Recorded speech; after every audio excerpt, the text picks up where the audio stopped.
আল্লাহ রাব্বুল আলামিন কোরআনুল কারীমের ভিতরে বলেন, ইয়া আইয়ুহাল্লাযীনা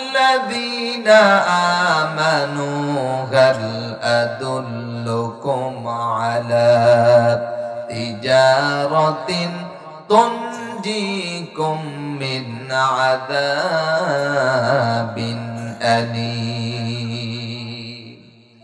আল্লাহ রাব্বুল আলামিন বলেন, ইয়া আইয়ুহাল্লাযীনা আমানু, হে ঈমানদারেরা, হাল আদুল্লুকুম আলা তিজারাতিন তুনজিকুম মিন আযাবিন আলীম, আমি কি তোমাদেরকে এমন একটা ব্যবসার কথা শোনাবো না রে, যেই ব্যবসাটা করলে জাহান্নামের আযাব থেকে বাঁচা যায়।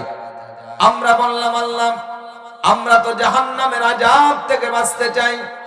আল্লাহ বলেন, আমার সঙ্গে যদি ব্যবসা করতে যাও, দুনিয়ার জমিনের ব্যবসা করলে যেমন পুঁজি লাগে, আমি আল্লাহর সঙ্গে ব্যবসা করলেও পুঁজি লাগবে। আমরা বললাম, আল্লাহ, কেমন পুঁজি লাগবে? আল্লাহ কয়, আমার সঙ্গে ব্যবসা করতে হলে পুঁজি লাগবে তিনটা। জোরে বলেন, কয়টা? আরো জোরে কোন? আমরা বললাম, আল্লাহ, কোন তিনটা পুঁজি লাগবে?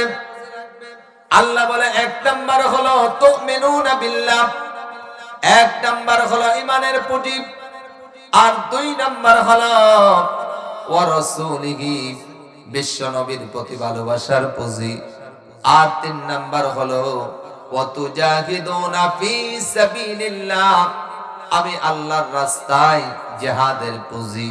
এই তিনটা কর্মসূচি, এই তিনটা পুঁজি যাদের মধ্যে পাওয়া যাবে, একটু আওয়াজ দিয়া বলেন তো, জাহান্নাম থেকে বাঁচায়া জান্নাতের মালিক করে দিবেন কে?